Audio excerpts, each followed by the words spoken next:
Hello, everybody, and welcome to Atheist Sunday School, your one-stop shop for everything Atheist Sunday and school. And boy, do we have a show for you today. Today we are covering St. Matthew, chapters 8 through 10. I'm going to do that every time. Okay.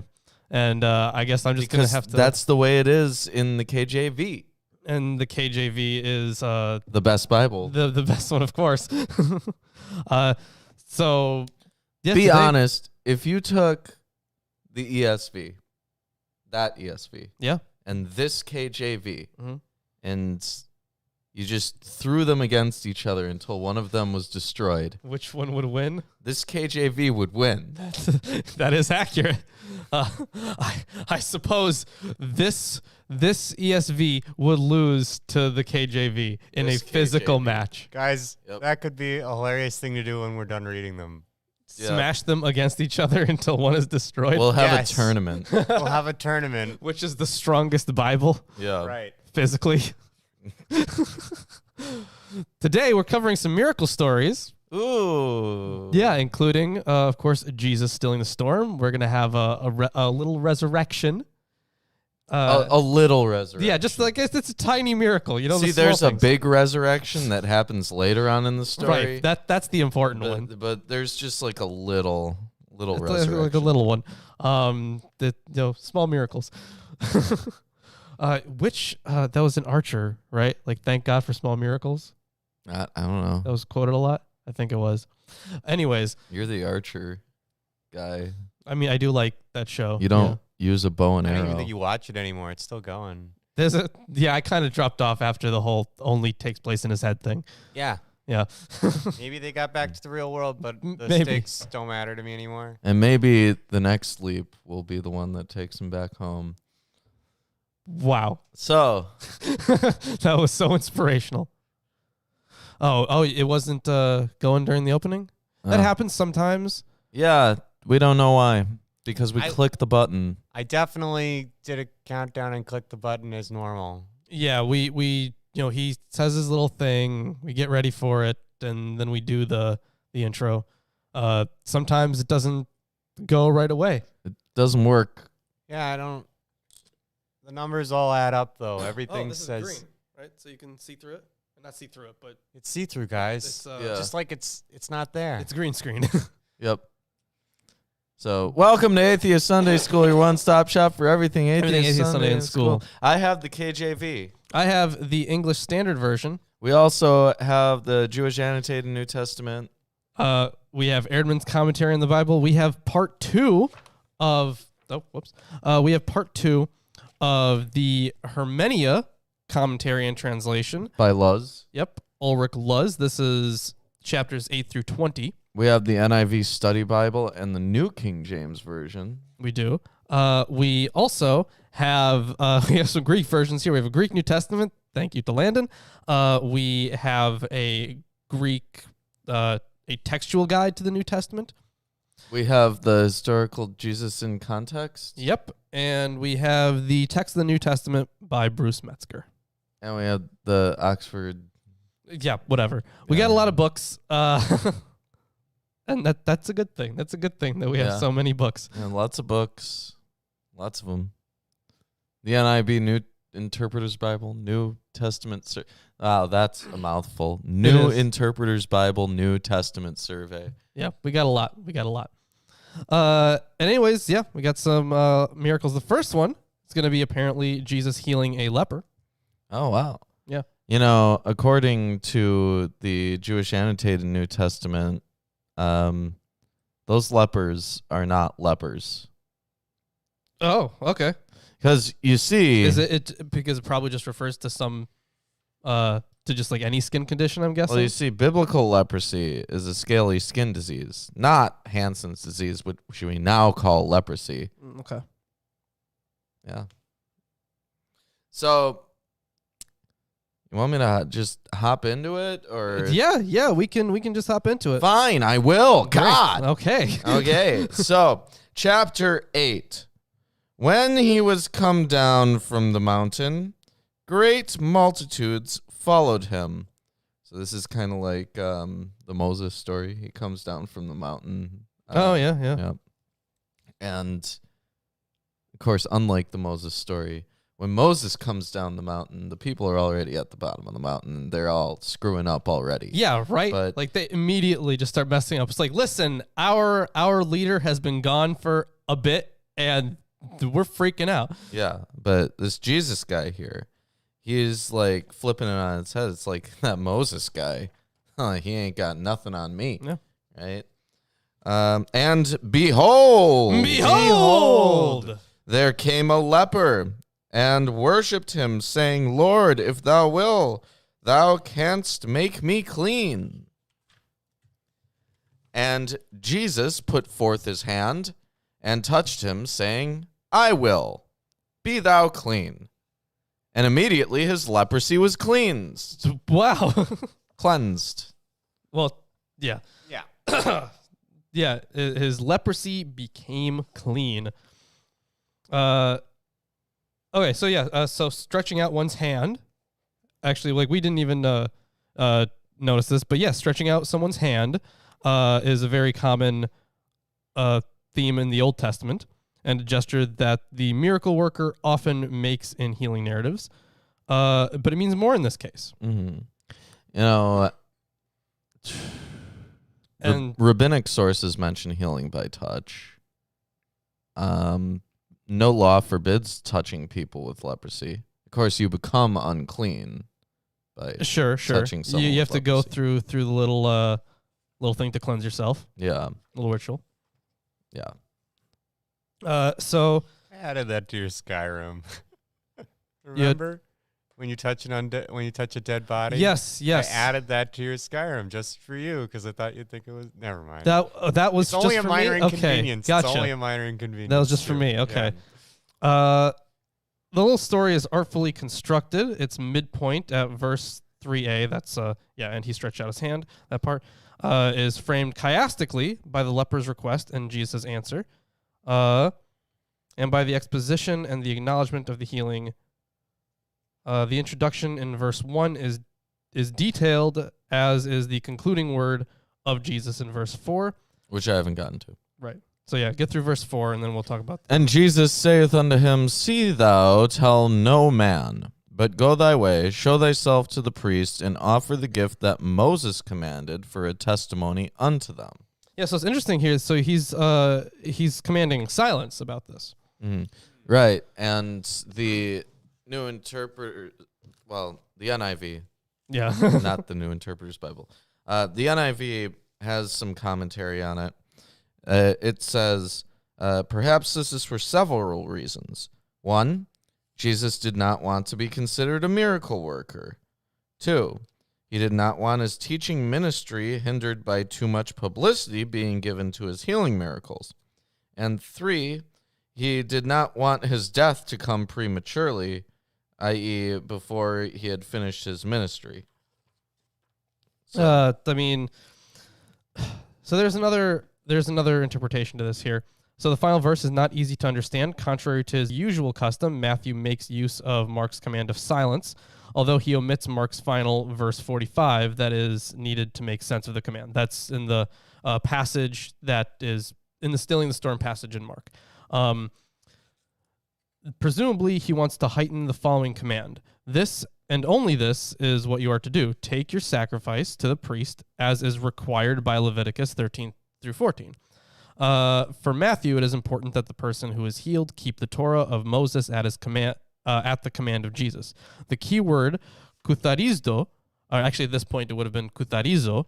So it says here to be clean, but it means I clean.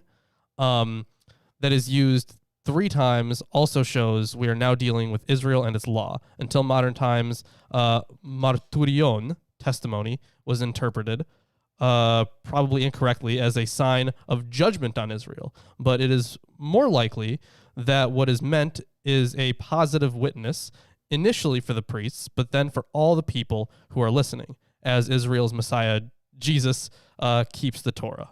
Mm-hmm. And when Jesus was entered into Capernaum, there came unto him a centurion, beseeching him, saying, Lord, my servant lieth at home, sick of the palsy, grievously tormented. Gotta love that, the palsy. Yeah, so the centurion is a Roman officer who's in charge of 100 soldiers, hence centurion. And thank you. Is that euros, I think? Thank you for the $9.99. Comes out to 11.34. You gave Thanks us for the 11.34. more money than you intended to, I guess. Got him. Thank you very much. Very much appreciated.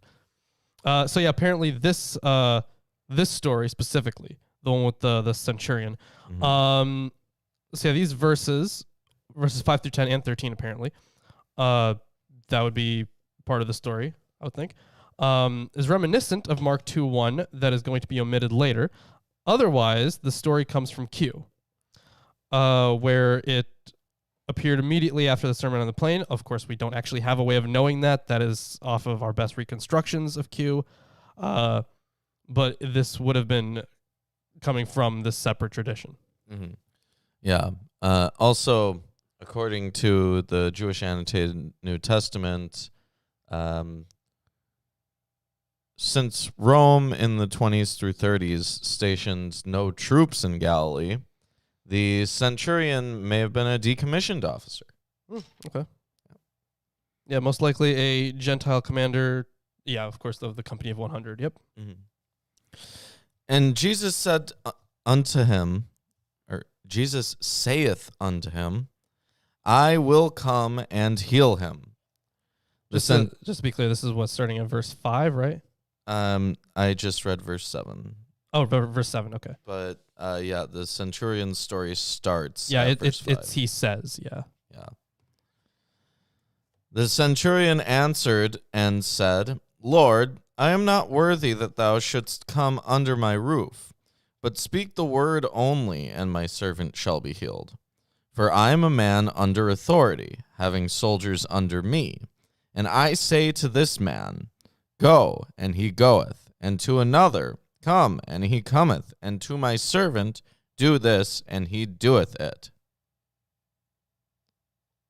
So, his request is like, well, I'm used to getting my way, so just do it the way that I want it to be done. So the Gentile centurion affirms this concern by conceding that he is not good enough for the Lord to enter his house. He thereby expresses, on the one hand, his submission to the Lord. He uses the word Lord there, while on the other hand, accepting the reality that Jesus is a Jew and is sent to Israel. In Greek, the words that he uses for not deserving to have him come under his roof are the same words that are used by John the Baptist when he says that he's not fit to baptize him. Interesting. So simply say it with a word, the expression that's used there, expresses the unlimited confidence in the authority of Jesus, who can make sick people whole by a means of his own word. It is not easy to interpret verse 9. You got through verse 9, right? I think? Yeah, I just finished verse 9. Yeah. We must proceed from the almost universally attested text, hupo exousian. So I think here, let me actually just check the Greek. So hupo would be under... so it's under authority. So hupo exousian, depending on how it's used, but it would mean under authority. Not from a much easier reading, with authority to command. As far as the history of the tradition is concerned, the most attractive thesis is the assumption of a false recognition of an Aramaic peristatic construction in which the participle ekon, which would be having, would have corresponded to the main assertion emi hupo exousian. So I am under control, or I am under authority, to a subordinate statement understood as a concessive. Although I am only a man in a subordinate position, I have soldiers under me whom I can command. The formulation corresponds precisely to that of a junior officer who, in contrast to the commander of a cohort, has direct contact with the troops. On Matthew's level, the text remains difficult. The idea may be implicit, but it certainly is not explicit. If even I, a minor officer, can give commands, how much more can you? Yeah, and Eerdmans does state that the purpose of the story is to explain to first century Christian Jews Why they should listen to... Well, why some Jews had not accepted Jesus, but some Gentiles had. Gotcha. Right. So let's continue on with Jesus' response here. Great. When Jesus heard it, he marveled and said to them that followed, Verily I say unto you, I have not found so great faith, no, not in Israel. And I say unto you, that many shall come from the east and west, and shall sit down with Abraham and Isaac and Jacob in the kingdom of heaven.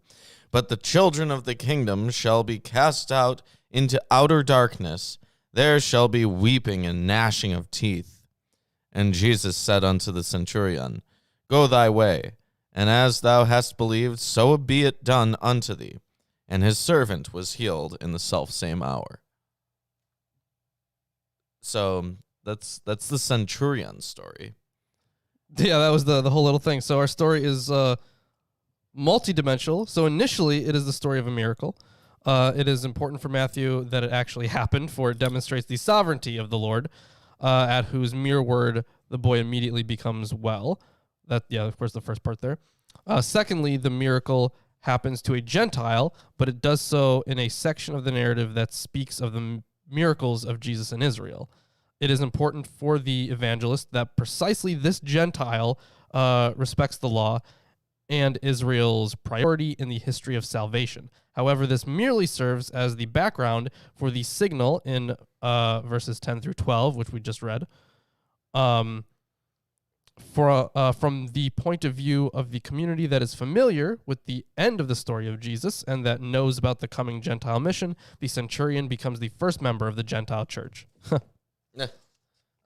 So Eerdmans has some interesting commentary on here that isn't really followed up in any of these things about what Jesus says here to him. So the scene is the apocalyptic heavenly banquet, with God attended by the patriarchs and implicitly all of faithful Israel. Yeah, we can cross-reference there. It looks like 22:13. So outer expresses figuratively the exclusion from the banquet hall, and literally the infinite distance from the kingdom of God. Yeah. A number of biblical passages suggest that the nations will join Israel in recognizing God at the end of the world.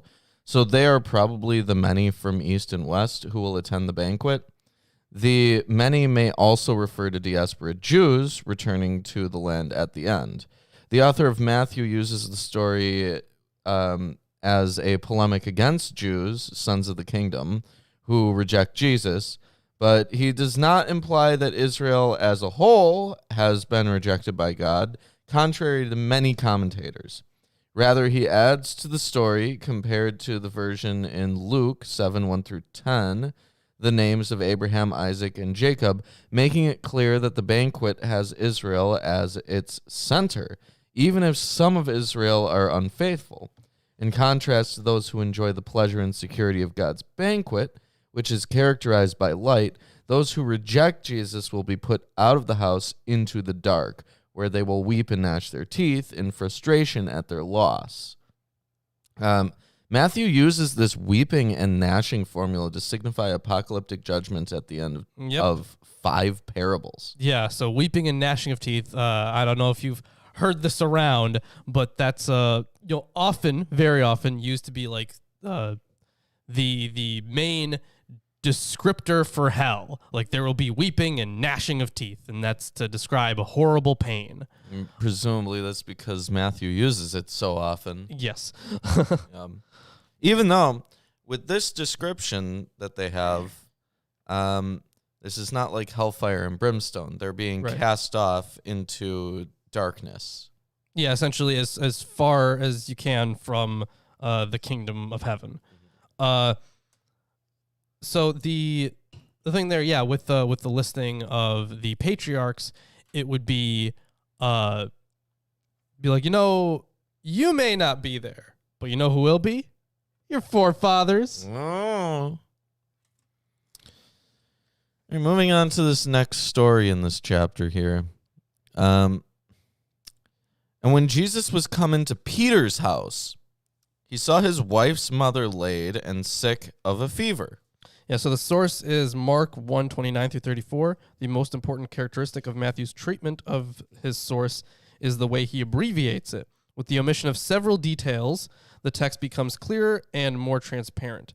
In spite of a few agreements with Luke, the text of Mark available to Matthew probably was not different from the one handed down to us. Mm-hmm. Nowhere has the formula quotation from Isaiah 53:4 influenced the wording of the rest of the text.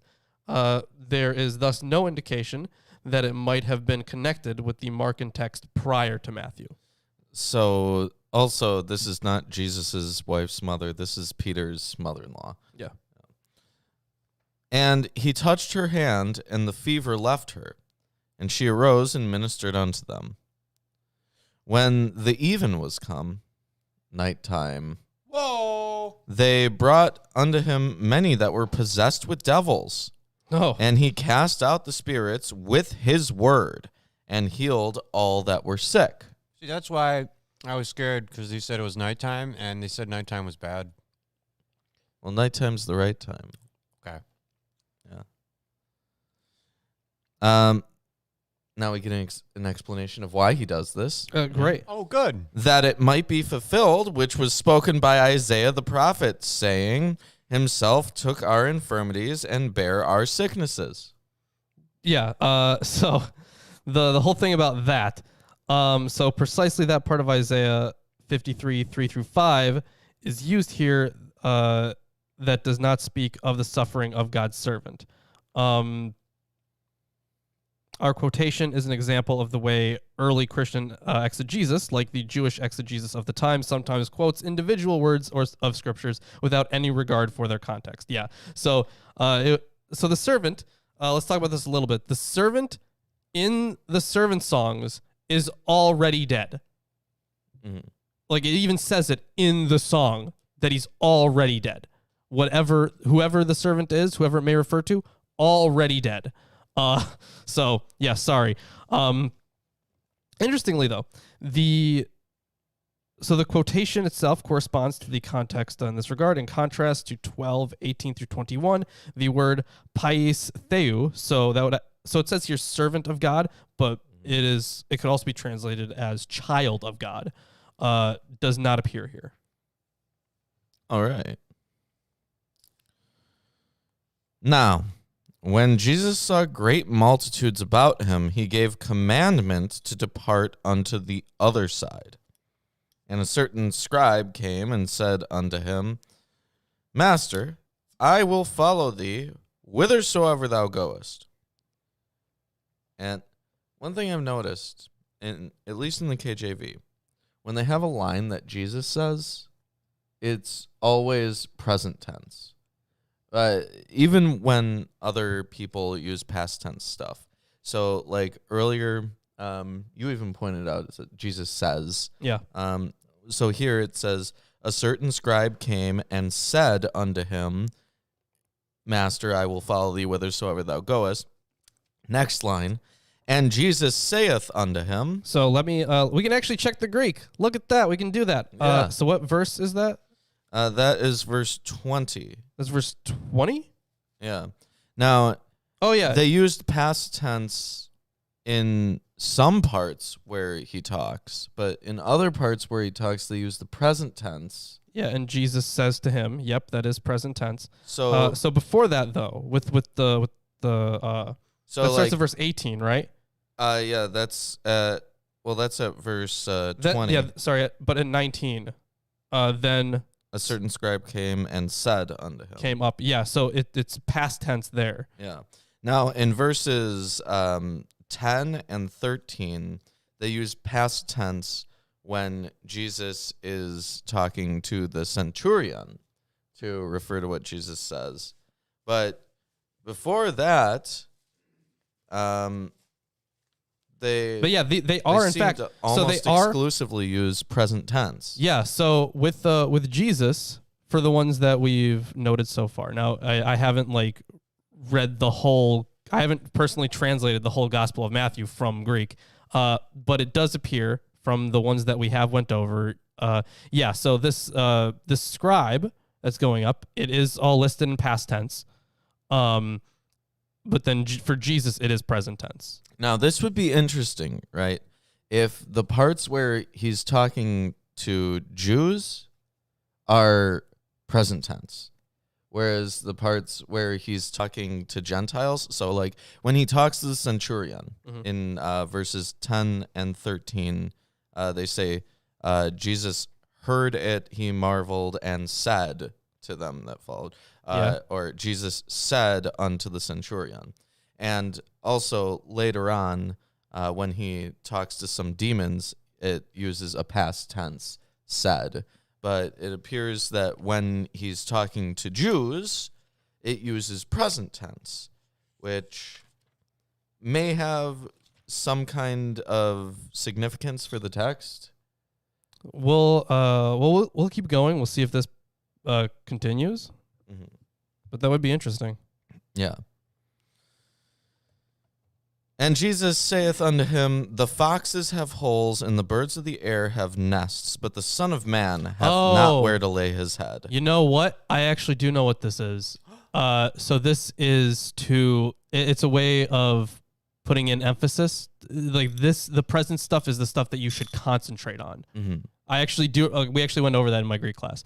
That's the stuff that if everything is written in past tense, except for, these things here, you should be concentrating on the present stuff. Mm-hmm. So it's meant to signify that these lines are more important than other lines. Yes.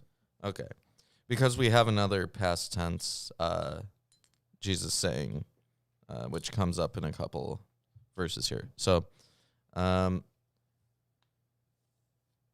and another of his disciples said unto him, Lord, suffer me first to go and bury my father. But Jesus said unto him, follow me, and let the dead bury their dead. So let the dead bury their dead. Yeah, but Jesus says to him, follow me. Okay, so that's verse 21. Flip into the commentary here. 22. That was in the KJV and in the NIV. And it is 22. You're right. Sorry. Yeah. My bad. It's like combined in this one. So yeah, for the dead burying their dead, that's an interesting one, isn't it? Mm-hmm. So the second person who meets Jesus before he leaves is a disciple who, as such, addresses Jesus as Lord. His request is understandable. Before the departure, he would like to bury his deceased father and thereby fulfill a pious duty that is of supreme importance in both Judaism and Hellenism. Measured by this yardstick, Jesus' answer can only have been absolutely shocking. Yeah, it was confusing. He formulates an oxymoron. Let the dead make arrangements among themselves to bury themselves. That is none of your business now. The word is scandalous, and especially when there is a death in the family and we must not rush in too quickly to obscure its offensiveness. Augustine's beautiful line, one should love the begetter but prefer the creator, can only be spoken by someone who has a sense of what it means. Jesus, who also speaks positively about the commandment to honor one's parents, speaks here about making a break with the family for the sake of the kingdom of God, something that obviously he himself has done, that he required of his followers and that the post-Easter church repeatedly experienced. Such demands are scarcely reconcilable with the love commandment. They express the deep opposition that exists between the kingdom of God, including the kingdom of God proclaimed by Jesus, and the world. A follower who leaves everything and accepts Jesus' itinerant life and his work on behalf of the kingdom of God must live this opposition as a sign. So I guess this specific thing is like, while yes, you could, bury your dead because that's what you should do. You should care more about following me. So the NIV commentary has an interpretation here that says, let the spiritually dead bury the physically dead. What? Right? Is that the translation they have? No, it's the comments that they have. Okay. They say the time of Jesus' ministry was short and demanded full attention and commitment.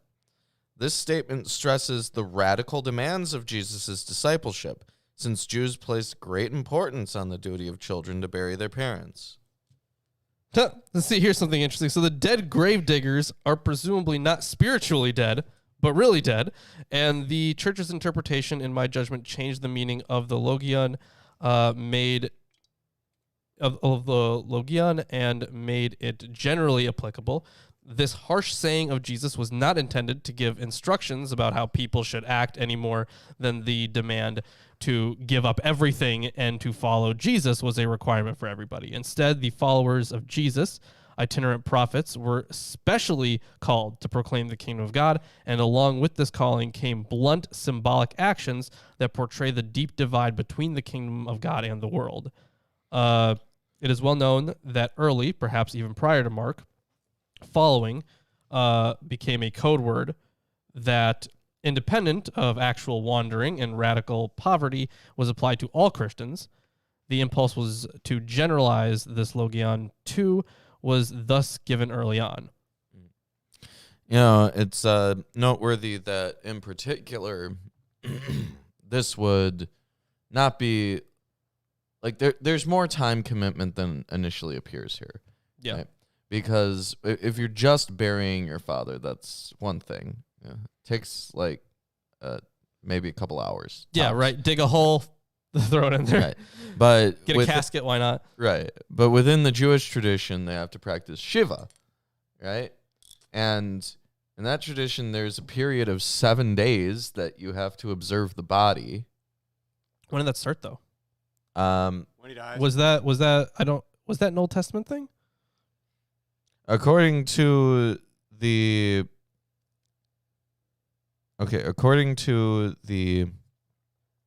Jewish annotated version, this is referenced in Sirach, in the Apocalypse of Moses, and in some parts of the Talmud. Okay. So within Rabbinic Judaism, Sure. it would have definitely been in place already. And Jewish sources note the prime importance of accompanying a corpse to burial in the Talmud and in Proverbs. Genesis 25:9 states that Abraham's sons bury him. Tobit. True, yeah. Yeah, but the thing is, with those burials, we didn't really get like huge rituals for it. It did say that they were buried. Right. But we didn't huge rituals weren't really described. Right. But they did happen. We have to assume that, lol. Yeah, Matthew. With like if you interact with the dead, that was even in Leviticus where it was like, if you interact with the dead, then you have this cleansing ritual. But specifically for funerals, it would be We're wondering about the funerary rites. Right. Anyways. And when he was entered into a ship, his disciples followed him, and behold, there arose a great tempest in the sea, insomuch that the ship was covered with the waves. But he was asleep. And his disciples came to him and awoke him, saying, Lord, save us, we perish. And he saith unto them, Why are ye fearful, O ye of little faith? Then he arose and rebuked the winds and the sea, and there was a great calm. But the men marveled, saying, What manner of man is this, that even the winds and the sea obey him? Yeah, so there's a lot about this story. So one of the things that I've covered in a video before is that the idea of controlling the weather was like a way to show God's presence, I suppose. Mm. There's like the Jonah story. kind of like the Jonah story, yeah. And there's a pretty famous story about Caesar stilling a storm as well, where Caesar goes out to sea, and it's a real storm out there. It's horrible. Well, he doesn't actually still a storm. He just arrives okay. But the captain is like, no, it's too bad. Like we can't do that. Like we're gonna crash. We're all gonna die. And Caesar's like, no fear. God is on my side. And then they arrive okay. So this kind of story of controlling the weather, or the weather obeying your whims, I guess, is really common, and to the world, to the people here reading it, they would have noticed that this is a way to show God power, essentially. Yeah. And when he was come to the other side, into the country of the Gergesenes, there met him two possessed with devils, coming out of the tombs, exceeding fierce, so that no man might pass by that way. Now, noteworthy that this region, the Gergesenes, is the region that surrounds the city of Gadara, 6 miles southeast of the Sea of Galilee. Also, the Gadarenes, instead of what's in the KJV. Mark and Luke identify the region by the capital city, Gerasa, hence Gerasenes. Yeah. Located about 35 miles southeast of the sea. And as for these two possessed people, Mark and Luke, Mark 5:2 and Luke 8:27, mention only one Gadarene demoniac. So there's a difference between the versions. So just so we're clear here, the word that's used for tempest is seismos. You know what that forms the basis for? No. Seismic toss. Almost 100% there. Seismology. Seismic. Yeah. Yes. It's specifically an earthquake. The word that's used there, seismos. So that's interesting. Huh. That is different. Yeah. So the disciples' little ship is shaken and endangered in the storm. Seismos, earthquake, and kumata, waves, do not have precise meanings. The readers must understand them in terms of their own experiences. The evangelist may especially have been thinking of the persecutions that came over his church, maybe. For him, the central issue is the fear of the disciples, and for that reason, the Lord first spoke to them. So that's the interpretation there. Although it is interesting that the word that's used there is for earthquake. Yeah. But of course, if you have a sea shaking, it says it feels like here that it was in this. Well, yeah. If you're in the sea, it would feel like one. Yeah. Yeah, and behold, a great earthquake kind of came out of the sea, or it originated in the sea. Okay. Yeah, that's what the Greek says. Moving on here. And behold, they cried out, saying, what have we to do with thee, Jesus, thou Son of God? Art thou come hither to torment us before the time? So these demons already know who Jesus is. Yeah, of course they do. Yeah. And there was a good way off from them a herd of many swine feeding. So, also swine are unclean animals. Yeah, right? That is true. So the devils besought him, saying, if thou cast us out, suffer us to go away into the herd of swine. So yeah, they're going to be sent into the pigs is what they're hoping for, I guess. Mm-hmm. I don't know why they would ask that, but okay. Maybe because what they want. No, because his power is so great that he could easily just destroy them. But they're like, no, please spare us and send us into these pigs. So it is difficult to explain the story from the perspective of the evangelist, he has omitted so many. So the source is Mark 5, 1 through 21. But it's severely abridged. So he has omitted so many details from this Markan source that one can hardly ask why in each individual case. A clear redactional tendency is not obvious. But apparently Wellhausen had an idea here. So is Wellhausen's judgment correct that the evangelist could not ignore the offensive story, but also did not like it and therefore gave it short shrift? Those are the words used by Wellhausen, not me. The most curious feature in the omission of Mark 5, 18 through 20.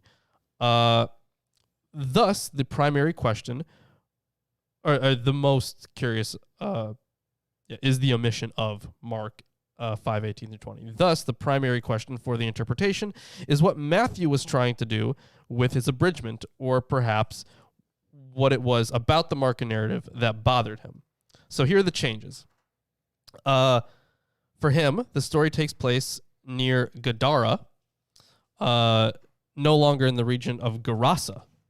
Both were well-known cities of the Decapolis. A Syrian like Matthew could definitely have known that the important trade center Gadara, also known as a center of philosophy, was only about 6 miles from the lake and had territory there, something that was not true of Gerasa, located more than 30 miles from the lake.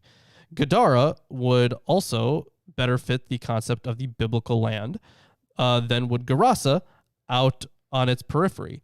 However, the herd of pigs is another matter. The Jewish Christian Matthew knows that a large herd of pigs does not belong in the Holy Land. According to the Bible, pigs were unclean animals and were all the more taboo for the Jews because they were an important sacrificial animal in most Hellenistic cults. Thus, Matthew is probably not thinking of the biblical land in which the city was located. Instead, he corrects the Markan text according to his geographical knowledge without presumably even considering which city in the land of the Gadarenes is meant. It is probable that he regarded as Gentiles not only the herdsmen, but also the population of the city where they raised the alarm. The conclusion of the story then consists in the fact that the Gentile population asked the Messiah of Israel to leave their area immediately. The time for the proclamation to the Gentiles has not yet come, but one could wish that Matthew had said that more clearly. That would be nice. Okay. And he said unto them, Go. And when they were come out, they went into the herd of swine, and behold! Behold! Behold! The whole herd of swine ran violently down a steep place into the sea and perished in the waters. Oh. Now this is... Just to be clear, there are more differences also, but that it is quite a long section there. So this is significant. Several reasons. One... Yes, I agree. Jesus consents to the demon's requests. Apparently so. Yeah. The pigs carry the demons into the depths of the sea, which is perhaps symbolic of the abyss. Perhaps, yeah. Additionally... So they died anyways. So so even though they would have... interesting way to kill a demon. Yeah. Send it into some pigs and then kill the pigs, I suppose. So a couple more things. When Jesus says go, rabbinic tradition cites an instance where Rabbi Shimon Bar Yochai performed an exorcism with the same command. Fair enough. So this was apparently Just telling them to leave. rather well-known way of exorcising demons, just by saying go. Man, that would be that would have made that Exorcist movie way less entertaining. Yeah. And as for the pigs dying, the story illustrates Jesus' authority over evil spirits. Yeah. Pigs can swim. So just going to the sea would not kill the pigs. It has to be additional magical powers from Jesus that contribute to the death of these pigs. Good point, yeah. No, he compels them to swim forever till they drown to death. Wow, that's just a bummer. Ooh. Well, that's my guess. I'm I guess that there can't be any vegan Christians now. And they that kept them fled and went their way into the city and told everything and what was befallen to the possessed of the devils. And behold, the whole city came out to meet Jesus, and when they saw him, they besought him that he would depart out of their coasts. Yeah, so they're just like, get out of here. Yeah. Yep. He just killed off a bunch of livestock. They were going to eat that. Yeah, they were like, we wanted the food. God, come on, man. Yeah. But with that being said, that is chapter 8. So if you're enjoying the stream so far, give us a like, comment, subscribe, share it with your friends, family, neighbors, demon-possessed pigs, etc. Regular pigs. And I'm going to provide some commentary while Lawrence reads chapter 9. All right. I suppose I can do that. So yeah, let's open up my handy dandy Bible. I'm assuming you didn't want this. Probably not. No, you can hold on to that. Great. All right. Let's see. Chapter 9. And getting into a boat, he crossed over and came to his own city. And behold! Some people brought to him a paralytic, lying on a bed. And when Jesus saw their faith, he said to the paralytic, "Take heart, my son, your sins are forgiven." And behold! Some of the scribes said to themselves, "This man is blaspheming." Yeah, so he's crossed the sea multiple times, Sea of Galilee. Yeah. Now, some people connect sickness with sinfulness. Yep. And the biblical tradition. We've seen that in Job. Yeah. Right. And so I guess. And actually, there's a weird connection. While I was reading over stuff for the Suffering Servant video, there's a weird connection there in the Suffering Servant text itself in the last song, I think, where the word for sick can also just mean like sinful. Yeah. Also noteworthy that they say he's blaspheming. Yeah. But there's no indication that Jesus is blasphemed according to Jewish legal standards. The authority to forgive sins belongs to God, but others can speak on God's behalf, as they regularly do. Yeah. So, and in fact, there's always there's some ritual associated with cleansing and making sure you're free of sin and all that stuff. But the narrative is focused on forgiving sins. Sin separates the people from God. It also causes the sickness. By dealing with the forgiveness of sins, this story becomes transparent. All Christian readers can find themselves in it, I suppose. All right, let's continue on here. yeah, so Jesus is about to go full Steven Crowder here. Uh-oh, is he? Yeah. That's not great. All right, let's see. But Jesus, knowing their thoughts, said, "Why do you think evil in your hearts? For which is easier to say, your sins are forgiven, or to say, rise and walk?" Well, I guess both of them are pretty easy to say. Pretty easy to say. Yeah. Yeah. I just said both of them, so gonna go with that's easy. But that you may know that the Son of Man has authority on earth to forgive sins. He then said to the paralytic, "Rise, pick up your bed, and go home." And he rose and went home. Wow. Yeah. Easy. Very easy. Easy healing. So he heals this guy and he says, "Hey, get up. Go back home now." When the crowd saw it, they were afraid, and they glorified God who had given such authority to men. So the way that Eerdmans describes this is as Jesus challenging these guys to a public debate and winning. They didn't really respond. No, they didn't. He won by default. By default, right. Which is right. why it's like Steven Crowder. Gotcha, right.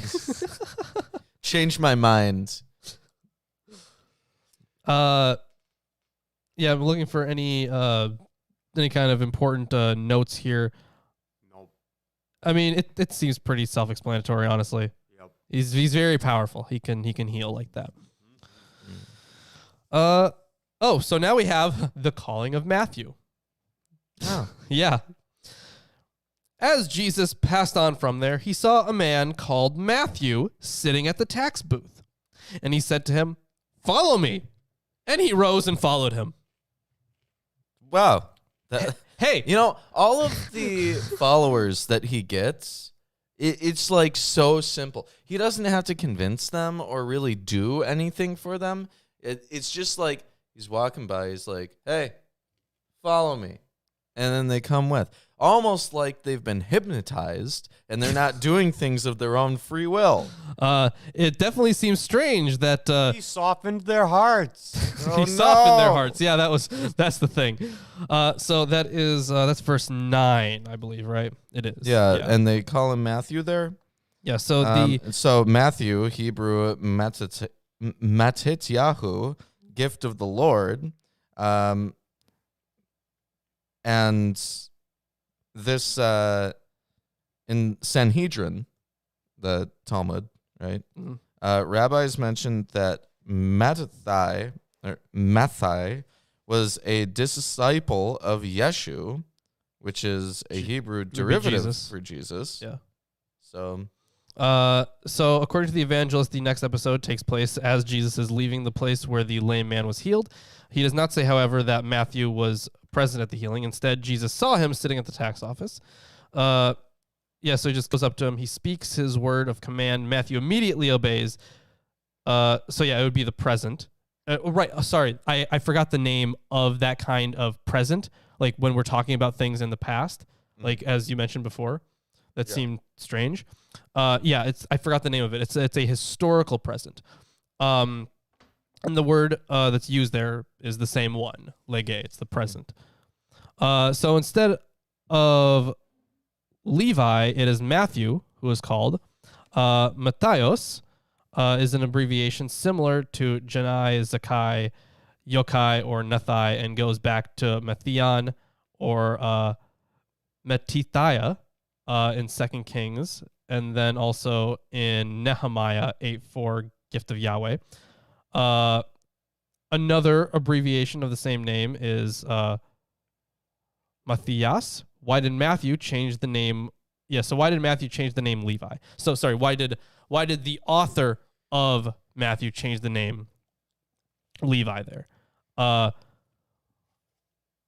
From early times, two competing explanations have been offered. According to one, Levi and Matthew are two names, for example, the name and surname of the person. This is highly improbable. However, since the legomenos,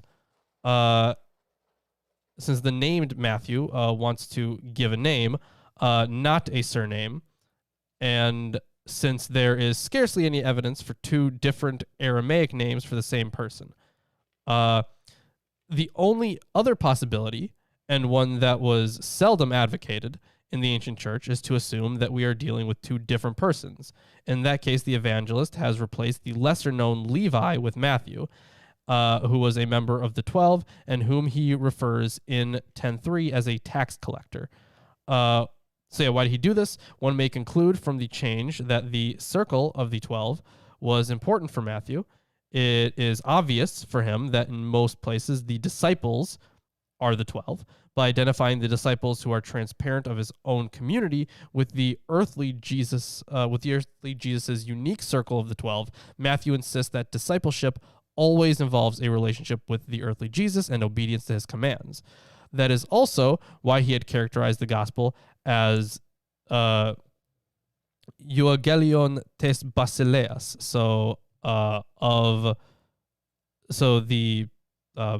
the gospel of the King.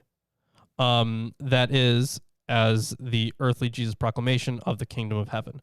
And similarly, in 2756, he replaced the unknown Salome with the mother of the sons of Zebedee, who also appears in 2020. Here, too, a tradition is focused on the circle of the 12, a reality that has no significance for the question of the authorship of Matthew. But why is it that Matthew and not another member of the 12, for example, Thomas or Bartholomew, who was honored with this story of a call? Did it happen simply by accident, or because the name of Matthew had symbolic significance, or because Matthew was the ancestor and founding apostle of the area of the church in which our gospel is written? So Eerdmans comments that some commentators say that the name Levi is changed to Matthew because the name Levi doesn't occur in any list of the apostles. And also, it's noted that the Greek... We got it right here. The Greek... Oh. Look what you did. I did. My bad. Not the Greek term that appears for Matthew, but there is a Greek term, mathetes, which sounds similar to Matthew. Okay. And means disciple. Oh, okay. That's interesting. Did it get destroyed? It did not get destroyed. That's good. I dropped the behold, guys. Behold. Behold. I just dropped another behold on you. There it is. Mysterious hand is now helping us out with this. Is it gross? Yeah. Probably, yeah. It's been sitting there for a while.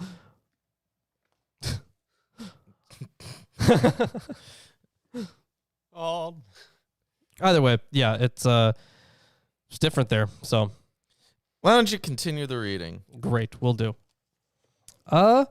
Let's go into... So I'm continuing on with verse 10, I think. Yeah. And as Jesus reclined at a table in the house, behold, many tax collectors and sinners came and were reclining with Jesus and his disciples. So they're all just chilling out there. Yeah, Sanhedrin discusses tax collectors in the same vein as criminals such as robbers. Yeah. So interesting. Including not something I totally disagree with. Yeah. Well, including them as tax collectors and sinners makes sense in that context because they would be the same group, really. Not that I mind, like tax collecting in general, but you're bureaucrats and I don't like you. Damn bureaucrats. Okay. That's really like the part I don't like the most. Anyways, yeah, many tax collectors and sinners came and were reclining with Jesus and his disciples. And when the Pharisees saw this, they said to his disciples, "Why does your teacher eat with tax collectors and sinners?" But when he heard it, he said, "Those who are well have no need of a physician, but those who are sick. Go and learn what this means." Mm-hmm. Yeah, okay. I desire mercy and not sacrifice, for I came not to call the righteous, but sinners. So, obviously... they're the ones that need the help. Like, if you're sinless... They had a very poor understanding of health back then, being as preventative health measures are more important, really, than reactive health measures. Right, they didn't have the best medical knowledge at the time. So that was the end of that little story there. And to continue on here. Yeah, either way, they're like, why are you hanging out with these guys? And I'm like, they're the guys I'm here to save. I'm here to save the bad people because the good ones don't need my help. So anyways, on to fasting now. Then the disciples of John came to him, saying, "Why do we and the Pharisees fast, but your disciples do not fast?" And Jesus said to them, "Can the wedding guests mourn as long as the bridegroom is with them?" Probably, yeah. Disciples of John, that John the Baptist kept disciples, suggest that he did not view Jesus as the Messiah. Which is interesting. Mm-hmm. He did view him as special Yeah. Right? Well, he said that he wasn't worthy to baptize him, which is pretty huge. Right. I would think. But if he thought he was the Messiah, he would be like, yeah, go follow that guy over there. Don't follow me. Probably, yeah. But maybe he's just asking. Maybe he's just asking, like, why he's doing it and not why, like, Jesus, why aren't you fasting? Like, shouldn't you also be? Mm-hmm. Maybe it's a legitimate question. The days will come when the bridegroom is taken away from them, and then they will fast. No one when they die. Bridegroom is an early Christian metaphor for Jesus.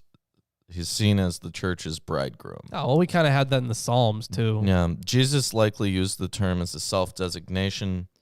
For bridegrooms, exemptions from certain practices, such as observing the festival of Sukkot, that's detailed in the Talmud, right?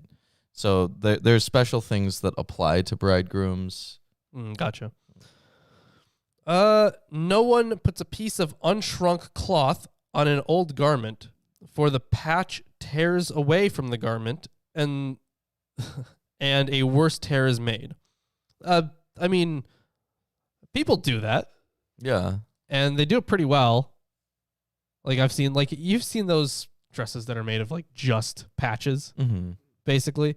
Like you can just replace anything at some point. If it falls off, it falls off. Yeah, and that doesn't seem to be a huge deal. Neither is new wine put into old wineskins. If it is, the skins burst and the wine is spilled and the skins are destroyed. But the new wine is put into fresh wineskins, and so both are preserved. So in ancient times, goat skins were used to hold wine. As the fresh grape juice fermented, the wine would expand, and the new wineskin would stretch. But a used skin, already stretched, would break. There we go. That explains that one. Yes, now we're on to another section here. Yeah, and this is a different story cycle. Yeah, it does seem like it. Yeah, they're going to go over a bunch of like short miracles. Yeah. So we had a couple miracles at the beginning of this one, and then we had some wisdom, I suppose. Maybe not even some wisdom. Yeah. So for those of you who are following like the path of the story closely, right? We have it begin with Jesus being born, then getting baptized, then he goes on to perform this huge sermon, right? And then he goes out and begins doing all of these miracles. So yeah, miracles and I guess now, public debates too. Miracle montage? Yeah. Right. Kind of. It is a miracle montage. Nice. And it's almost like the core of it is the Sermon on the Mount, and the surrounding materials are like justifications for taking Jesus seriously. I suppose, yeah. All right, so verse 18 here. While he was saying these things to them, behold! Nice voice crack. Thank you. Behold! A ruler came in and knelt before him, saying, my daughter has just died, but come and lay your hands on her and she will live. Wow. So word's getting around about this Jesus guy. You know, after that first leper, he was like, well, I guess people can just tell others about what I do. Right, yeah, that's spread like wildfire.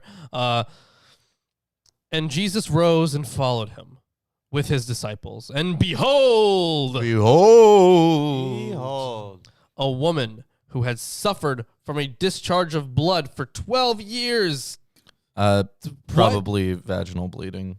I mean, yeah, I guess, yeah. But like, no, it says so in the commentary. Probably vaginal or uterine bleeding. No, I figured that it said it in the commentary. Yeah. But yeah, for 12 years. Now, see, I was picturing it just like bleeding for 12 years straight. Yeah. Which is not. You're gonna die. Which is different. Just bleeding constantly. You're You're not gonna make it. If you just have like a hemorrhage, Could have like really bad polycystic ovarian syndrome. What is that even? That's where you'd have a shitload of cysts that grow on your ovaries. Yeah, Oh, okay. I've heard of that. All right. So bleeding for 12 years, came up behind him and touched the fringe of his garment. For she said to herself, if I only touch his garment, I'll be made well. Jesus turned, and seeing her, he said, take heart, daughter. Your faith has made you well. And instantly the woman was made well. Wow. Wow. And when Jesus came to the ruler's house and saw the flute players and the crowd, and this, so he was on the way. Yeah, these actually the flute players, these are musicians hired to play in mourning ceremonies. And the noisy crowd is mourners hired to wail and lament. So literally, this girl is on her deathbed. They're expecting her to die. She's already dead. Oh, yeah. My daughter has just died. Right. She just died. And now they have all these mourners and shit. Right? Yeah. Flute players and the crowd making a commotion. He said, go away, for the girl is not dead, but sleeping. So I was right. She was expected to die, but not dead. No. But they thought that she was dead. Right, they thought. So that's why they had the mourners there. Okay. But Jesus is just like, bruh, she's asleep. She's just asleep, bruh. You guys are really stupid. And they laughed at him. But when the crowd had been put outside, he went in and took her by the hand, and the girl arose. And the report of this went through all that district. So He didn't do anything. He woke a sleepy girl. Yeah, this isn't okay. So the thing is, if she was just asleep, this isn't a miracle. Right. But also at the same time, like, how could you not be woken up by all those flute players and the crowd? Right. So, according to the Talmud, a man must provide for the funeral of his wife no fewer than 2 flutes and 1 lamenting woman. So they would literally hire musicians and lamenters. Yeah. Right? That could be your job. I understand. That's true. Yeah. It still can actually. Also, Justin, did you become a patron if I learned how to speak? If you did, that'd be pretty cool. I can check this if I got any emails. I don't know. Usually I get an email about that. Yeah, that'd be cool. And yeah, seems like Jay $sign became a patron. Thank you, man. Very much appreciated. Excellent. Ooh, you get to be on the wheel. Yeah, you get to be on the wheel. I want you to win, man. We'll get you on that wheel. Yeah, and we're gonna rig it against Landon. We can't rig anything. We gotta do this legit. We literally can't rig it, can we? We can actually. We can? Well, we can. We can weight it differently. Oh, that's cheating. Yeah, 100% for him. Wow. Yeah, so it's just straight up telling you who got it. That's also cheating. Yeah, so the girl is likely dead, and then not dead. Right. So, of course, the miracle there being either he was able to wake up a sleeping girl who was not waking up from a whole bunch of things, or he brought her back to life. Yeah. Could have been in a coma. Could have been a coma. And then came out at the exact moment that that Jesus grabbed her, I guess. Yep. And as Jesus passed on from there, 2 blind men followed him, crying aloud, "Have mercy on us, son of David." It's interesting. So he's gotten so popular, they know his lineage. So pull up Isaiah 35:5. Isaiah 35:5. Okay, Yes. I can do that.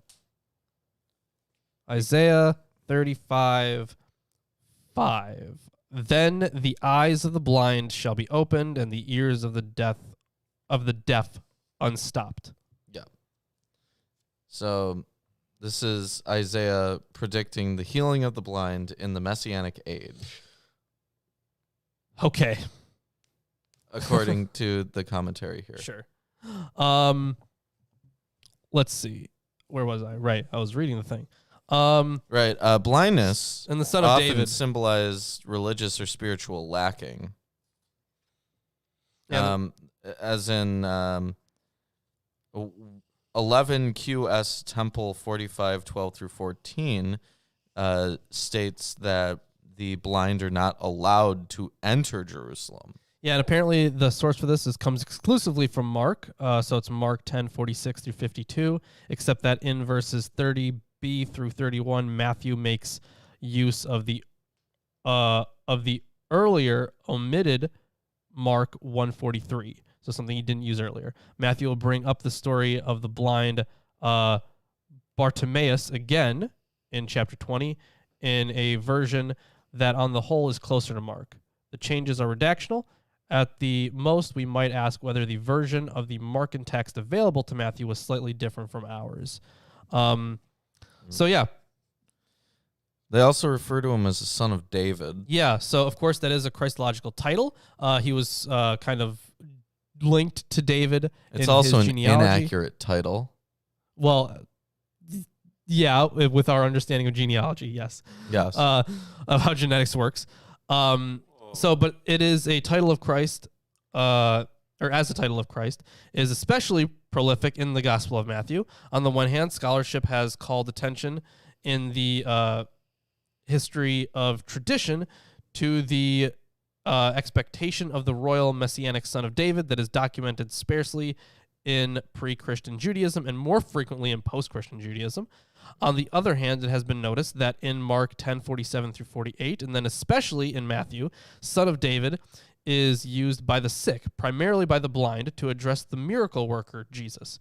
That led to the question whether the son of David of the Gospels is an eschatological antitype of the first son of David, vis-a-vis Solomon, the great sage and expert on things demonic. That's interesting. The hypothesis is difficult, however, since according to Jewish tradition, Solomon does not heal. It may be more important that David himself was connected in Judaism with healings. The miracles expected in the Messianic age also provide a tradition historical bridge to the Gospels. Theologically, scholarship has regarded the Matthean son of David primarily as the earthly figure of the past in contrast to the Kurios, that's the Lord, or as the Messiah of Israel, who is then rejected by his people. In my judgment, the Son of David title in the Gospel of Matthew must be explained primarily from the progression of the Gospel's narrative. The evangelist constructs his profile in 3 stages. First, he introduces it in the character document, so that's back in chapter 1. And then 2, in the main part of the Gospel, chapters 8 through 20. Matthew describes the Son of David as Israel's healing Messiah. Here, the title Son of David is connected only with the miracle stories and almost exclusively with healings of the blind.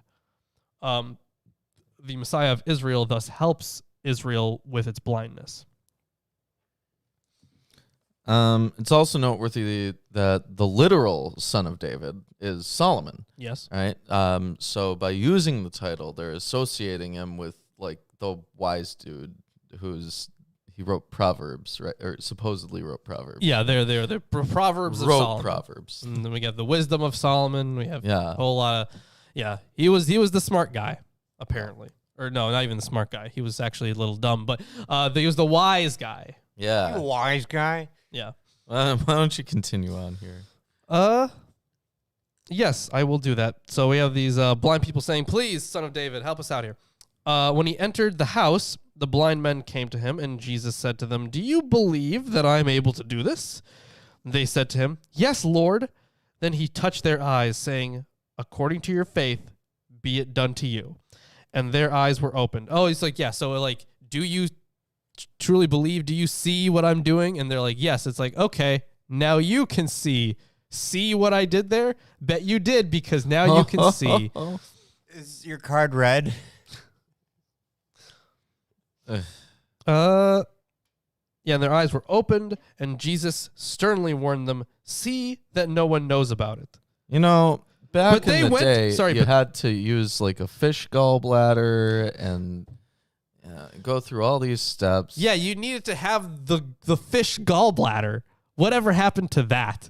Yeah, Tobit was Gone. a trip. See that no one knows about this.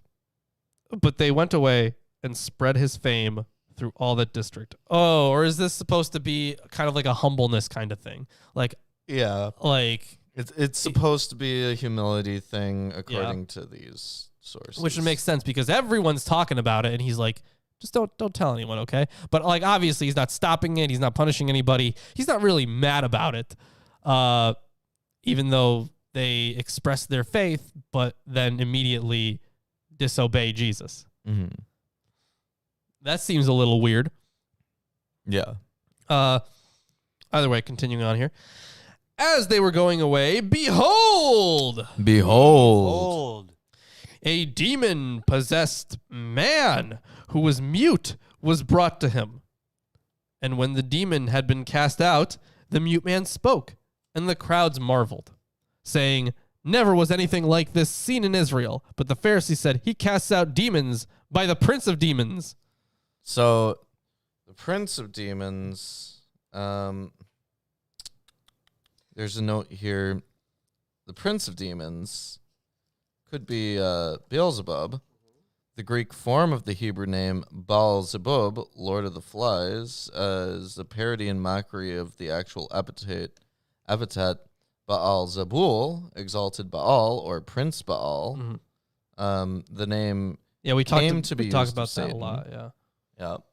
But also, Pharisees don't deny Jesus' magic, but attributes it to demons. Right. Whereas B Sanhedrin 43a, it's in the Talmud, attributes Jesus' power to sorcery. Yeah. Right.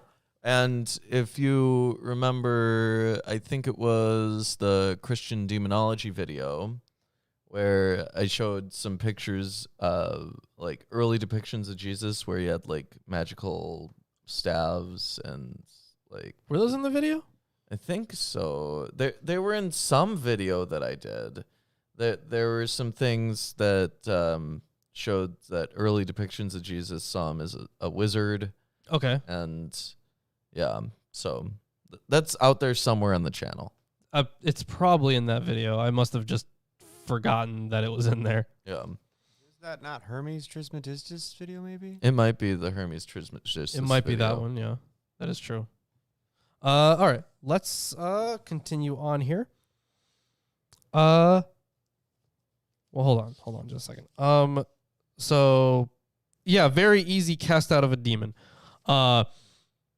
And Jesus went throughout all the cities and villages, teaching in their synagogues and proclaiming the gospel of the kingdom and healing every disease and every affliction.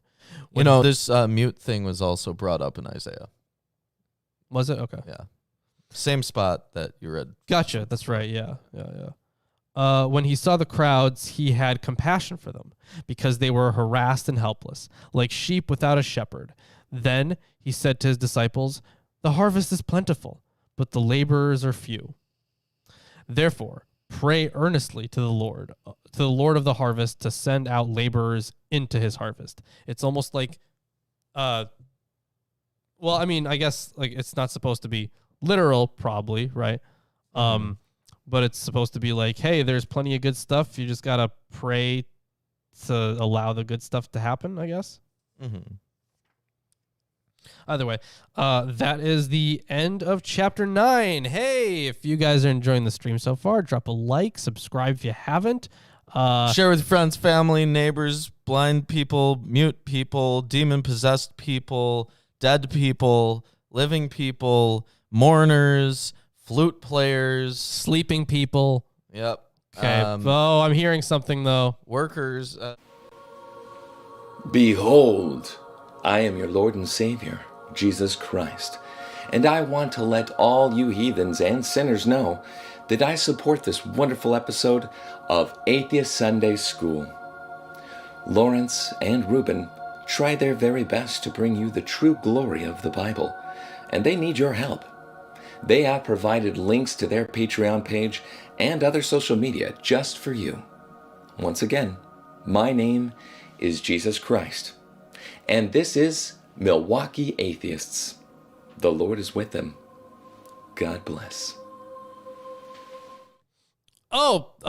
Jesus. Hey, buddy. Thanks for stopping by. We heard a lot of great stuff about you today.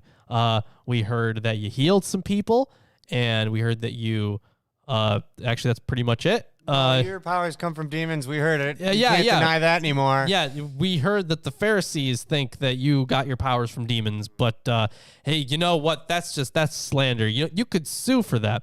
Oh. Ellis, thank you for the $19.99. Very much appreciated. Ellis, you're the GOAT. You're the man, greatest of all time. And I hope Landon isn't jealous. He might be. Landon is a very jealous man. Is he? No. I didn't know. He's not. Okay. But yes, thank you. Very much appreciated, Ellis. And you know what? I think do we give that money to Jesus? Do you think Jesus needs that money? No? Okay. Unless he wants to make another video. Oh, yeah, that's true. But now with chapter 10, we are getting into the disciples. And these are going to be the special ones. Now, there are a whole bunch of people following him at this point, right? A whole bunch of kind of randos. Thank you, Ellis. Yes. Also, it's a miracle. It's a miracle. I can't talk about it, though. I was told not to. Oh, okay. Yeah. Very well. Well, you should do it anyways. Well, Secret. Oh man. Yeah, so this chapter. Yep, disciple time. Get the list of apostles. All right, then let's hop into it. Chapter 10. And when he had called unto him his 12 disciples, he gave them power against unclean spirits to cast them out and to heal all manner of sickness and all manner of disease. Wow, so they got powers too. Yeah, he just grants them magical powers. Guys, that trope where this one guy gets superpowers and then gives some to his friends, that's like from here. You didn't know that? Mm-hmm. Now, the names of the 12 apostles are these. The first, Simon, who is called Peter, and Andrew, his brother, James, the son of Zebedee, and it's important to... and John, his brother. And it's important to remember here that Peter is, of course, we talked about this last week, that is also the word for rock. Mm-hmm. Philip and Bartholomew, Thomas and Matthew, the publican, James, the son of Alphaeus, and Lebbaeus, whose surname was Thaddeus, Simon, the Canaanite, and Judas Iscariot, who also betrayed him. So, yeah, on those last few verses there, Spoiler. Got some stuff. Yeah, right. Spoiler. We got some stuff to talk about, though. So James, the son of Alphaeus, and what did you say, Thaddeus? And Lebbaeus, whose surname was Thaddeus. Okay, so yeah, that's another. So Lebbaeus is not included in this version, at least. But we can check the Greek, actually, see what's in there. We can check the NIV. Can check that too. James, the son of Alphaeus, and Thaddeus. So we got Bartholomew, we got Thomas, we got Matthew, Simon. I'm just reading these names off. And Lebbaeus does not occur in the Jewish annotated version either. Jacobos hotu alphayu. Yeah, so of Alphaeus, which would be Alphaeus, and it does not appear in this one as well. But apparently there are some manuscripts that do have Lebbaeus. For example, instead of Thaddeus in Codex Bezae, it has Lebbaeus, and in some manuscripts it has both Lebbaeus and Thaddeus.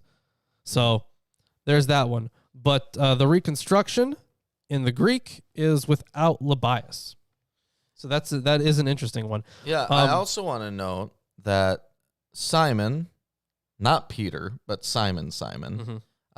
In the KJV, they call him Simon the Canaanite. Yes. But here in the NIV, and I think Canaan. they say, in the Jewish annotated version, they say Canaan. Yep. But in the NIV, they say Simon the Zealot. Ooh, interesting. Yeah. They say this is either a description of Simon's religious zeal or a reference to his membership in the party of the Zealots, a Jewish revolutionary group violently opposed to Roman rule over Palestine. So here's a little bit more on that. So this on Canaanian, Cananios, we can surmise the evangelist was not thinking of the place named Cana, and that's the first miracle in John, I think, the wedding at Cana. That's where he turns water into wine and all that. Or the biblical Canaanites. But as Luke translates in Luke 6:15 and Acts 1:13, gotta sneeze. Or as Luke translates in Luke 6:15 and Acts 1:13 of the zealous one, Simon the Zealot. Obviously, his readers did not need a translation. The evangelist understood. Okay, so that's interesting there. And then we have talks about Iscariot, and it's the man from Iscaria. All right. These 12 Jesus sent forth and commanded them, saying, now we have a very long section. In fact, until the end of the chapter, it's just what Jesus is commanding them. Whoa. Go not into the way of the Gentiles and into any city of the Samaritans. Enter ye not, but rather go to the lost sheep of the house of Israel. And as ye go, preach, saying, the kingdom of heaven is at hand. Heal the sick, cleanse the lepers, raise the dead, cast out devils. Freely ye have received, freely give. Provide neither gold nor silver nor brass in your purses, nor scrip for your journey, neither 2 coats, neither shoes, nor yet staves, for the workman is worthy of his meat. And into whatsoever city or town ye shall enter, inquire who in it is worthy, and there abide till ye go thence. And when ye come into a house, salute it. And if the house be worthy, let your peace come upon it. But if it be not worthy, let your peace return to you. And whosoever shall not receive you, nor hear your words, when ye depart out of that house or city, shake off the dust of your feet. Verily, I say unto you, it shall be more tolerable for the land of Sodom and Gomorrah in the day of judgment than for that city. So big words there, big words. So this is, of course, about missionary work. You go preach, you go door to door, and you perform miracles. Yeah, you got to do that part. If you don't do that part, you're not a good missionary, apparently. Yeah. Because if you're not healing the weak or raising the dead or any of that stuff, then what are you doing? See, the thing is, like, if I had some missionary come to my door and start healing, like my mother has back problems, like if they were able to just magically fucking heal her, I'd be at least willing to listen. I'd be like, oh shit, okay, tell me more about all this. This is pretty interesting there. Well, what you did there. You'd have to tell me about stuff I didn't hear already, because I know that. Right. But that would be like, oh, okay, all right. That's okay. Yeah. I'm all ears here. Oh, wow. And you're supposed to do it freely. You can't accept anything in return. Jesus wants to put all doctors out of business. Oh shit, yeah. So in their various versions, the sayings give us a glimpse into the history of early Christian itinerant radicalism and show how it developed in the first century and adapted to changing circumstances. However, early Christian itinerant radicalism is understandable only as a continuation of the disciples' itinerant life with Jesus. For precisely this reason, we may be relatively optimistic about the authenticity of most of the logia. Jesus is the initiator of a movement of itinerant charismatics. So he's like starting this whole thing for missionary work in general. But it is yeah, okay, so here we go. Problems arose here for later Christians because the experience of miracles was often denied them. It may be that the problems are already visible when in the transmission of the text there is the tendency to reduce the number of the 4 miracle commands. John Chrysostom provides good evidence of these difficulties. It is only with a great deal of effort that he can claim the model of the apostles for the priests and the teachers of his time. For him, the virtues that the proclaimers are to exhibit are more important than the miracles. Miracles are often dubious, quote, fantastic deception or otherwise very suspicious, as the example of the Corinthians demonstrates. The greatest miracle is the freedom from sin. Copium. Yeah. So, but we're about to get a bunch of warnings here. Great.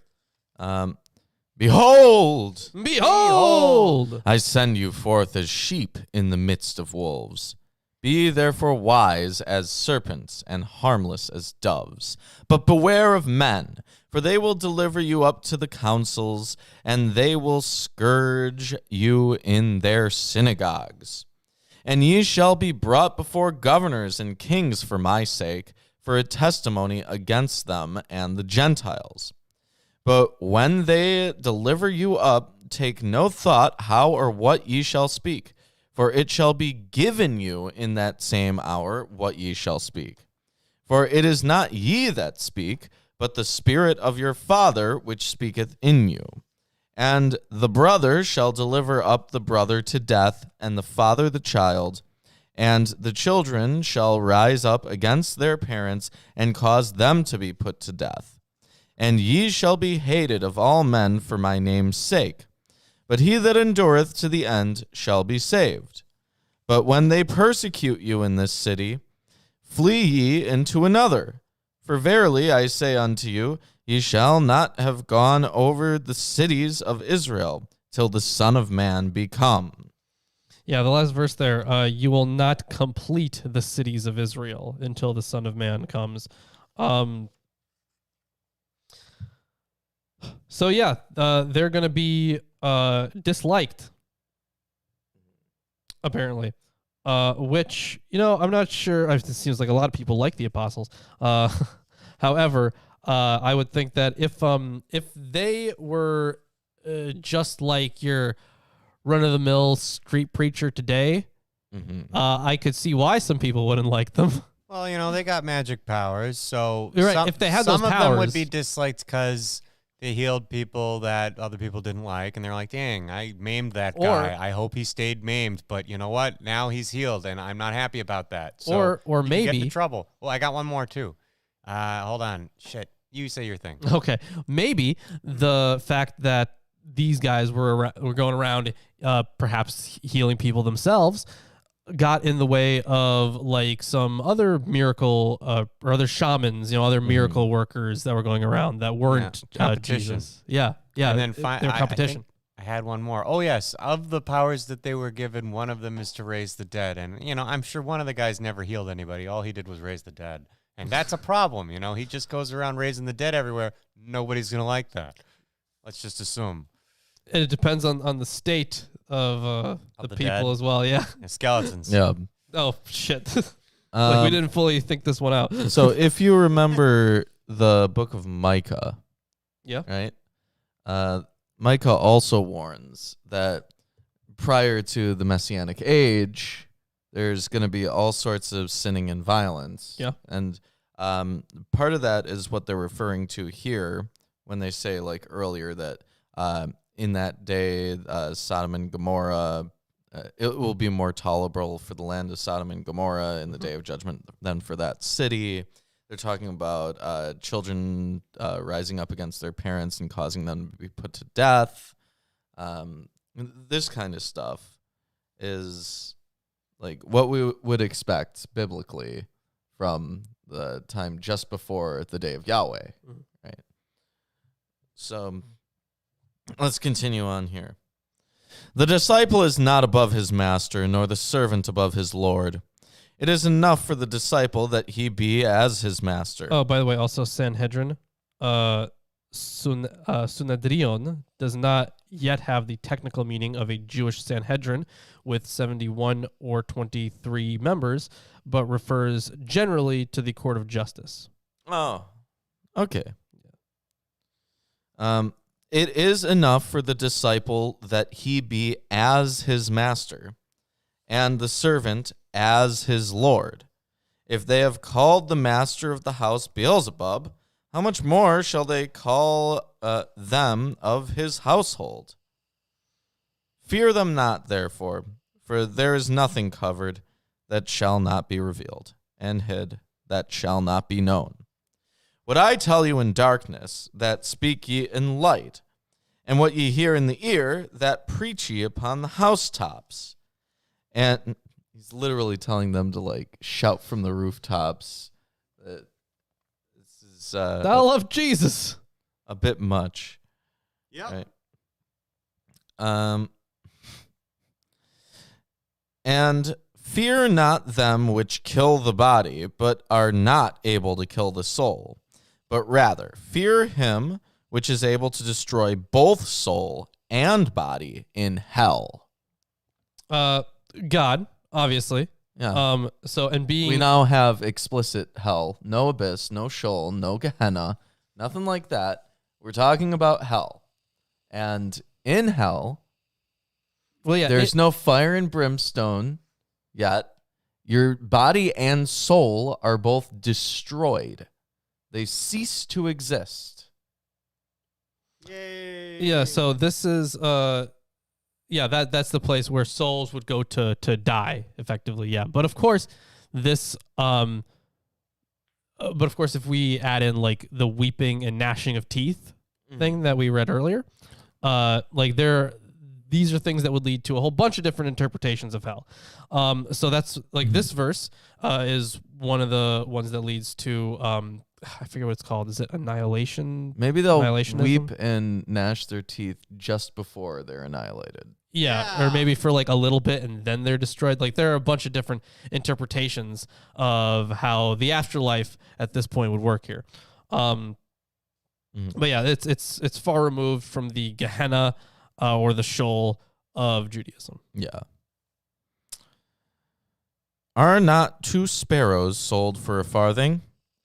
And one of them shall not fall on the ground without your Father. But the very hairs of your head are all numbered.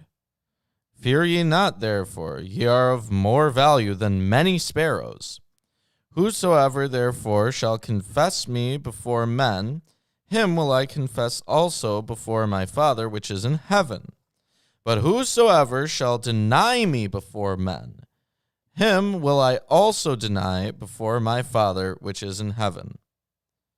Think not that I am come to send peace on earth. I came not to send peace, but a sword. For I am come to set a man at variance against his father, and the daughter against her mother, and the daughter-in-law against her mother-in-law. So yeah, already, let's talk about a few things there. Yeah, so he hates peace and he loves violence. Okay. Now, I think for the sword thing, I think, do you remember in the Old Testament where like the sword or like the word of God was often presented as a sword? Mm-hmm. Bird's the word. That too. Bird is the word. That is true. We learned that recently. So, it is uncertain whether verses 34 through 36 is a unitary logion, or whether an old logion, verse 34, was later explained by the apocalyptic Old Testament saying about family dissension. I am inclined to argue for the unity of the saying because the puzzling word about bringing the sword needs an explanation, and that is given in verses 35 to 36. If this is correct, then the popular claim is no longer possible that verse 34 could come from Jesus. while verses 34 through 36 are the church's explanation.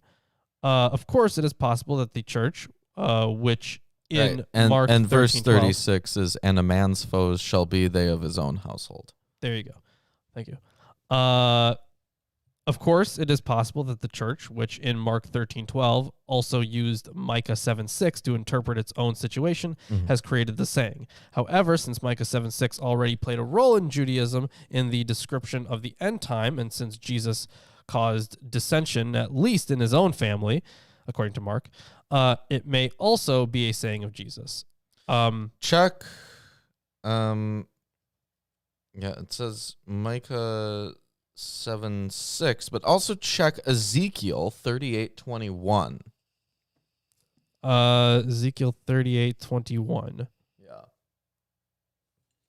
I could probably do that. Yeah, I know you can. Once I get there. Yeah, the NIV commentary states, at first glance, this saying sounds like a contradiction of Isaiah 9:6, Prince of Peace, Luke 2:14, on earth peace to men, and John 14:27, peace I leave with you. It's true that Christ came to bring peace. Peace between the believer and God, and peace among men. Yet the inevitable result of Christ's coming is conflict. Oh, yeah, this is the Gog and Magog. Okay, so I will summon a sword against Gog on all my mountains, declares the Lord God. Every man's sword will be against his brother. Mm-hmm. That's Ezekiel 38:21. Yeah, there you go.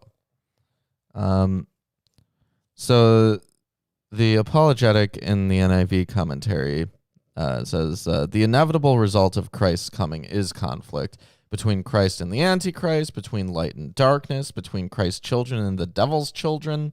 This conflict can occur even between members of the same family. Yeah.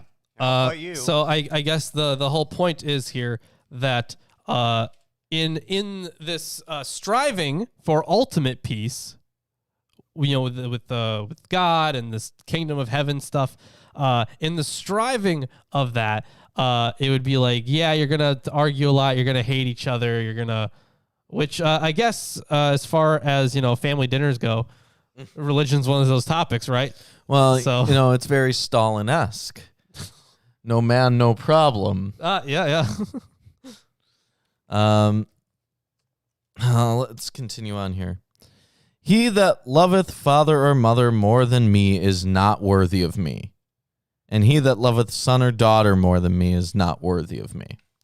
And he that taketh not his cross and followeth after me is not worthy of me. It's interesting that here they're already using cross. Right. It's the expression to take the cross is to be understood figuratively in the sense of to suffer, to have pain. Yeah, obviously.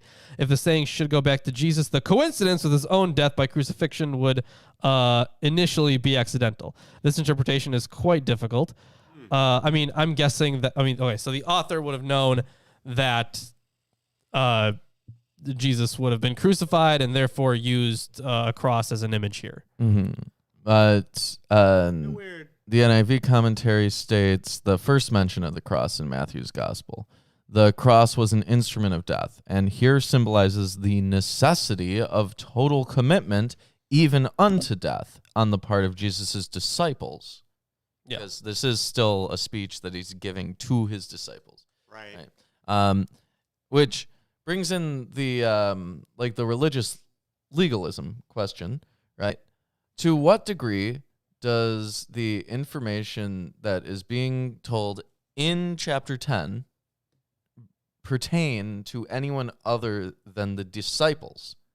Because it starts off listing the disciples, and then he's like straight up like, I'm going to talk directly to these disciples. Yeah. And so he's talking to the disciples.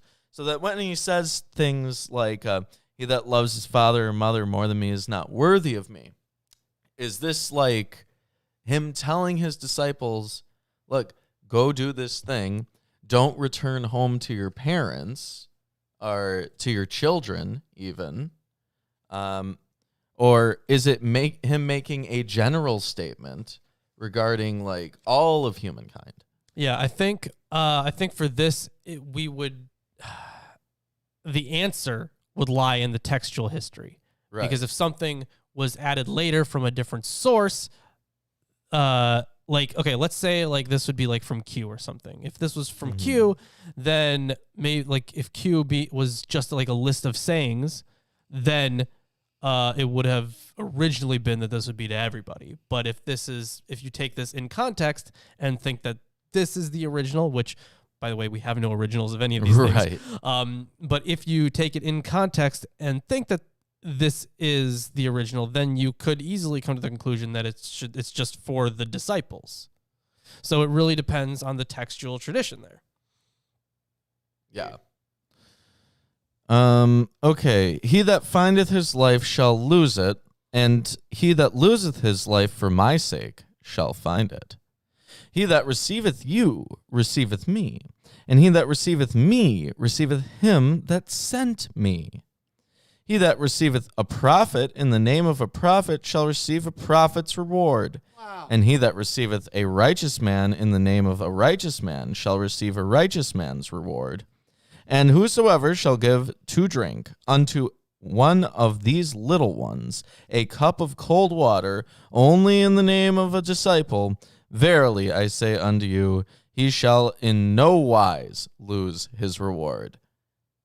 Oh, man. What about all those saints, Catholicism? Yeah, they got a lot of saints, and they literally pray to the saints. So what was that last verse there? Talk to God for them. That was the last verse of the chapter. Yeah. I was just making sure that was what, 39, or was that? That's 42. 42. Okay, sorry. All right. Yeah. What about all those saints then? Yeah. Be interesting to see. You know the saints, they'll come marching in. Yep. All right, either way. Yeah, that is the reading for the day. Hopefully you guys enjoyed it. We had a lot to talk about today. Yeah, we did. Yeah, and I told you these were going to be long, so only 3 chapters. That's what you're getting. That's your lot. And also, where was this? Okay, whatever. We'll find a place for it. Either way, thanks everyone for joining. Hey, you guys should click like. Patrons, become a patron. Also, Jay $sign did it. Justin did it. He became a patron. You should too. Be like Justin. Yes. And Landon and Ellis and Klaus, a whole bunch of people. Be like those guys. Pressure. Yeah, experience peer pressure. Be pressured into doing things. But no, if you can afford it, if you like what we do, should at least consider becoming a patron. That'd be kind of cool. Yes. You get entered in t-shirt giveaways. You get video scripts. You could be on the show. You get to join in our patron hangouts. But if you just want to buy a t-shirt instead of waiting for our t-shirt giveaways, you can check this t-shirt out. This beautiful $20 #BlameTheBible t-shirt can be yours if you go to our Teespring and check it out where it is. Where all of our shirts are. It's right there on the screen in the chat. You can see it. It's right over there. It should be on your screen. It would be on my side, right, in the video. Yeah, I think so. It'd be on that side. It's right over there. Over Actually, depending, it might be one of those like bottom chats. So. That is true. It could also be on the bottom. Who knows? It's either there or it's there. up here. It's up there. It's up there. It's on your screen somewhere. Can't point at YouTube stuff anymore since they keep moving it. Yeah, right. They keep People used to screwing do that up all my the time. YouTube. They right, like, okay, so all those old videos where people would be like, "Oh, you should check the description over there," and then they stopped having the description over there. Descriptions were down there now, so those videos ruined, completely ruined. Yeah, I mean, I know they're like over 10 years old now, but whatever. Right. We also have an Amazon wish list full of books. You could buy us books. We'll put it on the table or read them or do something with them. Make a fort out of them. Yeah, we're not going to make a fort out of them. We'll make a fort and we'll play book ball. Football. Yeah. Oh, Klaus, Thank you, Klaus. The $4.99. Very much appreciated. We appreciate every dollar. Peer pressure works. Fact. Yes. And Facebook and Twitter are free. Yeah, completely free to follow us on those platforms. And I think that's all the shilling we got to do, right? Yeah. Yeah. Yeah, it is. Thanks for joining us, everybody. And we will see you. Actually, oh, wait, yeah, we should decide what we're reading. Hold huh? on. So I have a seminar that I have to attend on Saturday and Sunday next week. Oh, I brought okay. that up to one of you earlier Not me. at some point. But yeah, so I'm not going to be here next Sunday. Okay. Well, that's a bummer. All right, that's fine. But I will be here on Friday. Yeah, so I'm pretty sure. what did you say? We're reading Third Enoch? Third Enoch. Yeah, that's what you said we were reading. That's not in this one. That's in the other one. But yeah, Third Enoch on Friday. That's what we're going to be doing. Yes. So check it out. Yeah. Be there or be square.